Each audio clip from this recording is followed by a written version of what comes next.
Di scene awal, Valide mengatakan bahwa Hurrem telah mengkhianati Sulaiman putranya. Valide memancing Hurrem dengan menanyai tentang Leo yang mengiriminya surat cinta. Hurrem tampak resah dengan ucapan Valide yang mengungkit kembali tentang Leo. Di sisi lain, Sumbul masih memperhatikan apa yang Nigar lakukan pada Ibrahim. Menyadari bahwa Matrakci telah datang, Sumbul pun mengeluarkan suara agar Nigar segera sadar. Nasuh Efendi. Kembali ke Hurrem. Hurrem menjawab Valide. Apalagi yang ingin Valide lakukan pada dirinya? Apakah karena ia menikah dengan Sulaiman, jadi Valide selalu memberikannya hari-hari yang buruk? Pernikahan ini harus berakhir karena kamu hanya ingin mendapatkan semuanya, jawab Valide. Bukankah kamu yang meracuni Leo hingga mati? Apakah itu bohong juga? Tanya Valide. Ne yalanı? Ressam Leo'yu kendi bu da mı yalan? Hurrem pun tak tahan dengan ucapan Valide. Namun saat Hurrem akan berbicara, ia menyadari melalui pantulan Sulaiman terlihat berdiri mengawasi di sana.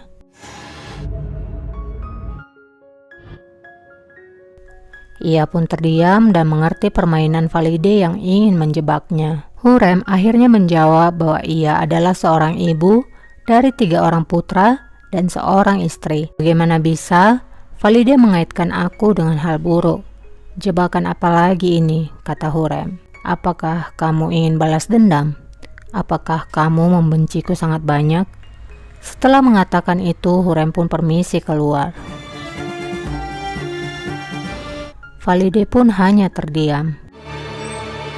Di luar, Daye menunggu Hurrem dengan khawatir. Sultanım.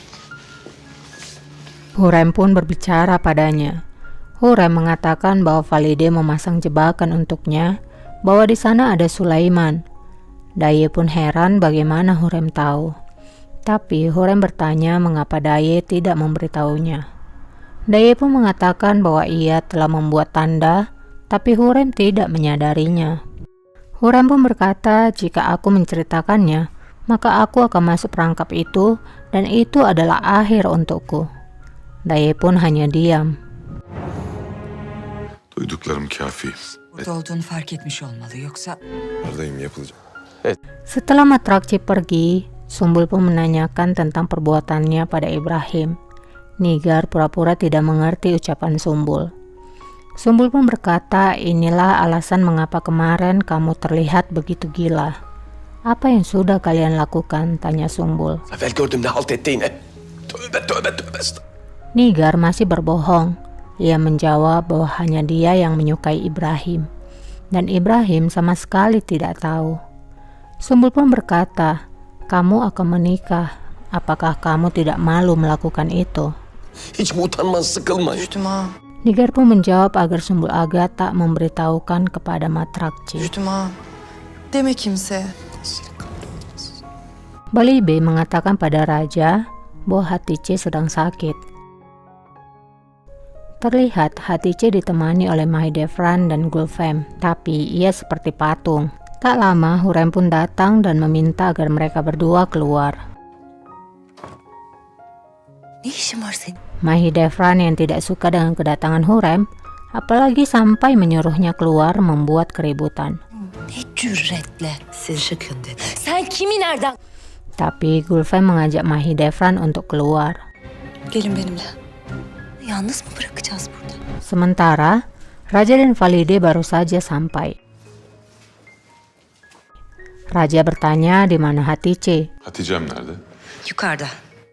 Mahidevran yang memang tidak menyukai Hurrem berkata bahwa Hurrem mengusir mereka dari kamar Hatice karena ia ingin berbicara berdua dengan Hatice. Konuşacakmış.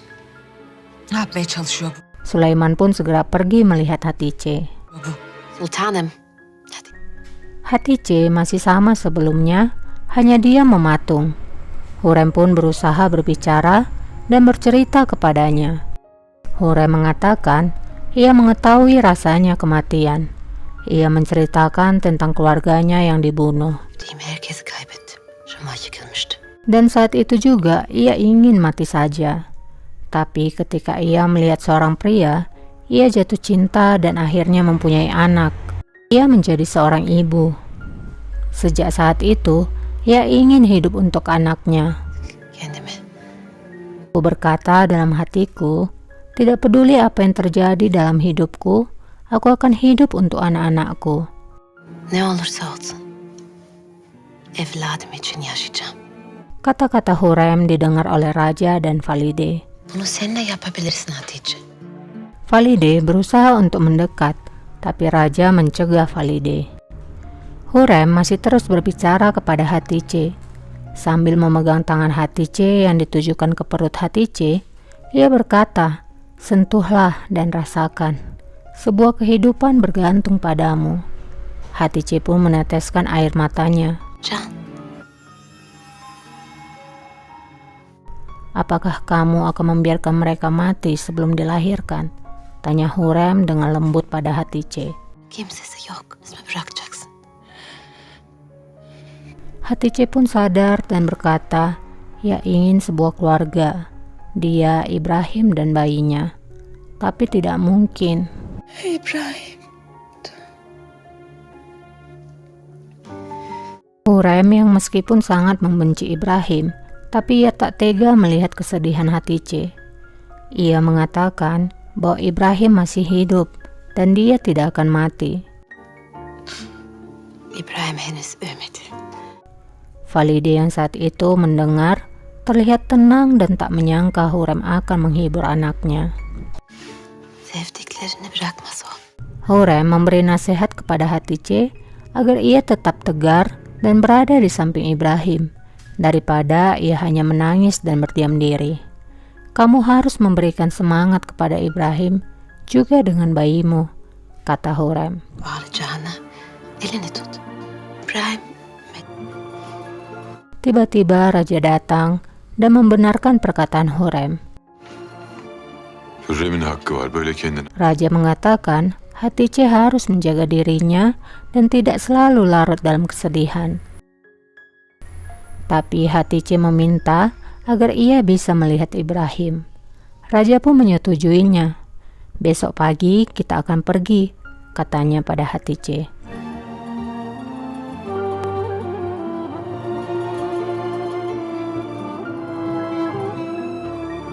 Akhirnya Ibrahim tersadar. Ibrahim meminta agar ia segera dibawa pulang. Sekembalinya ke istana, Raja memuji dan sangat senang melihat Hurrem yang perhatian kepada Hatice. Kehadiranmu memberikan kekuatan padaku, kata Raja. Hurrem pun menjawab, kedamaianmu adalah kebahagiaanku. Benim için. Pagi harinya Raja dan Hatice bersiap untuk pergi melihat Ibrahim. Tapi sebuah kereta telah datang. Hatice mengira bahwa mereka telah membawa mayat Ibrahim. Ia tak sanggup melihatnya dan kemudian menghindar. Ibrahim pun keluar dari kereta dan Raja memeluk Ibrahim. Can dostum. Ibrahim pun mendatangi Hatice yang sedang menangis. Hatice sangat senang melihat itu Ibrahim. Hurrem mendapatkan berita kalau Ibrahim telah kembali sembuh. Dokuz canlı İbrahim.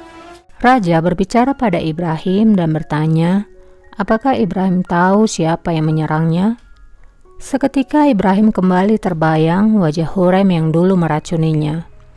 Namun meskipun ia mencurigai Hurrem, ia berkata kepada Raja bahwa ia tidak tahu. Sumbul akhirnya memberitahukan pada Daye tentang Nigar. Daye menyuruh Sumbul untuk menyimpan rahasia itu karena Nigar juga akan menikah. Valide datang menemui Ibrahim dan menanyakan keadaan Ibrahim. Setelah itu, Valide kembali ingin merencanakan sesuatu untuk Hurrem. Namun Ibrahim meminta maaf dan menolak. Ia mengatakan bahwa ia berjanji pada Raja bahwa ia akan melindungi Hurrem karena jika terjadi sesuatu pada Hurrem, ialah yang akan disalahkan. Raja telah mengikat tanganku, kata Ibrahim. Elimi kolumu bağla. Leo ile yaşadıklarını anlat. Setidaknya beritahukan tentang Leo pada Raja, kata Valide. Setelah kepergian Valide, Hurrem juga datang kepada Ibrahim. Meskipun Ibrahim mengatakan pada Hurrem bahwa ia tak akan lagi berperang melawan Hurrem lagi, namun Hurrem tetap mengatakan semuanya sudah terlambat. Onları unutmaya hazırım, sen de unutacaksan. Sekarang posisiku sudah berbeda dan aku adalah seorang istri dan bukan seorang budak lagi. İşte nikahlı bir kadınım. Raja bertanya pada Ibrahim bahwa ibunya mengatakan Leo dan Hurrem memiliki hubungan dan telah mengkhianatinya. Raja meminta agar Ibrahim mengatakan apapun yang ia tahu. Tapi Ibrahim menjawab itu tidak mungkin terjadi. Jika itu terjadi, aku tak akan tinggal diam, kata Ibrahim. Raja pun terdiam mendengar jawaban Ibrahim. Asla. Ve dahi ben Lalu Raja mengatakan mungkin ini adalah jebakan ibunya yang tidak menyukai Hurrem karena pernikahan. Validem nikahı içine sin. Abige telah sampai di istana bersama Balibe. Ia berpakaian seperti seorang lelaki dan tampaknya sangat mengesalkan Balibe. Bilmezsem ne yaparsın? senin o dilini kopar. Hingga akhirnya Daye datang menjemput Abige dan Abige pun bertemu dengan Valide. Hoş geldiniz. Aybige, Hurrem datang ke harem, namun ia ditolak untuk bergabung. Sultanım, böyle falan. Akhirnya ia duduk di tempat berbeda. Abige terus memperhatikan Hurrem dan menanyakan siapa wanita itu. Hatice pun menjawab bahwa itu adalah Hurrem. Hürrem Sultan. Abige segera melangkah dan duduk di sebelah Hurrem. Nereye? Hurrem pun menanyakan, kamu siapa? Kimsin sen? Aybige. Esma menjelaskan bahwa dia adalah Abige, putri dari Crimea. Prensesidir kendileri. Hurrem pun memperkenalkan dirinya. Hürrem Sultan. Kızı çok Abige mengatakan ia sudah mendengar nama Hurrem, dan Hurrem pun menjawab, biasanya orang mengatakan hal yang tak baik tentangku. genelde benim hakkımda iyi konuşmaz. Ne olduğunuzu söylediler. Abige pun mengatakan bahwa Hurrem dijuluki sebagai penyihir. Hurrem lalu menunjuk ke arah kerumunan Valide dan mengatakan merekalah penyihir. Orada. Lalu mereka pun tertawa bersama.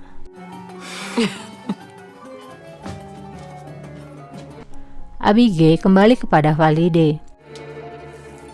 rica ediyorum. Valide langsung berpesan pada Abige agar tidak mendekati Hurrem karena ia akan memberikan pengaruh buruk.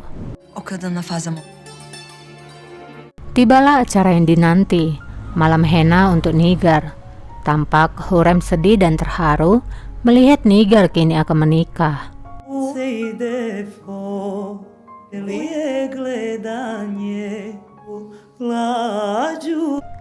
Keesokan harinya, mahkota Hurrem kini telah selesai.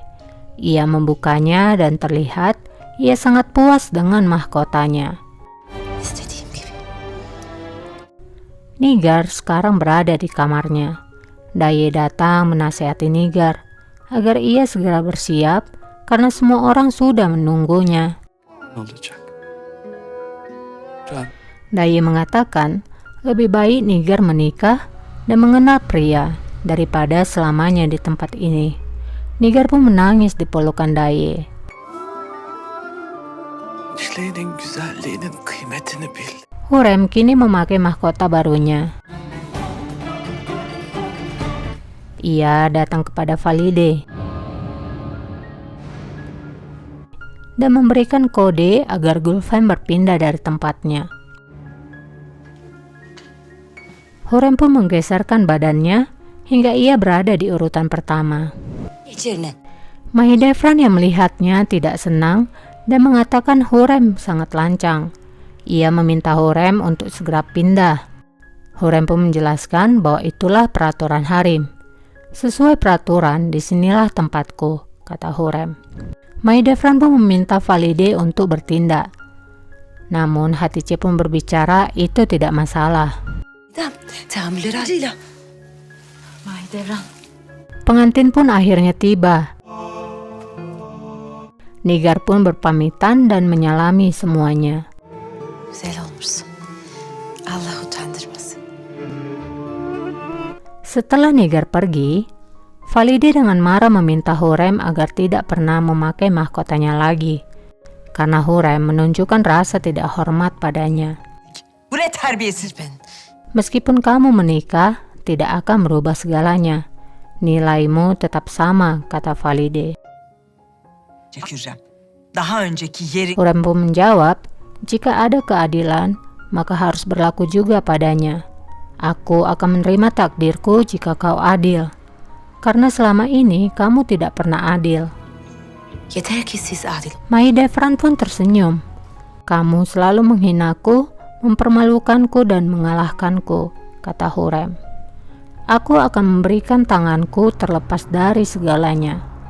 Hurrem pun berlutut dan mengatakan agar Valide berada di sisinya. Benim yanımda olun.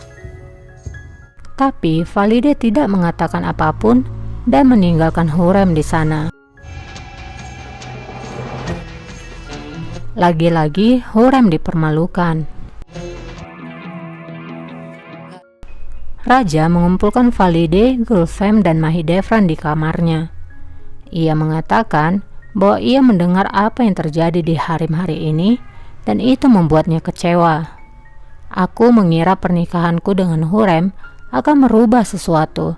Ternyata tidak sama sekali.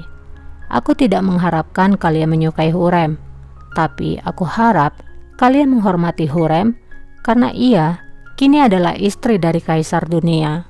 Jika kalian tidak menghargai Hurrem, itu berarti ditujukan padaku juga, kata raja. Hurrem yang mendengar ucapan raja tersenyum di balkon. Karısalar.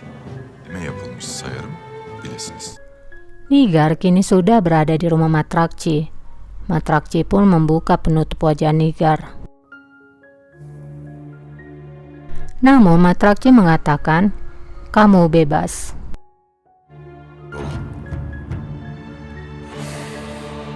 Nigar pun terkejut dan heran dengan perkataan Matrakci.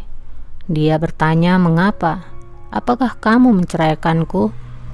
Banyak pertanyaan yang diucapkan oleh Nigar, tapi tak satu pun Matrakci jawab. Matrakci meninggalkan Nigar sendiri. Nigar pun menangis di malam pengantinnya. Ada apa ya dengan Matrakci?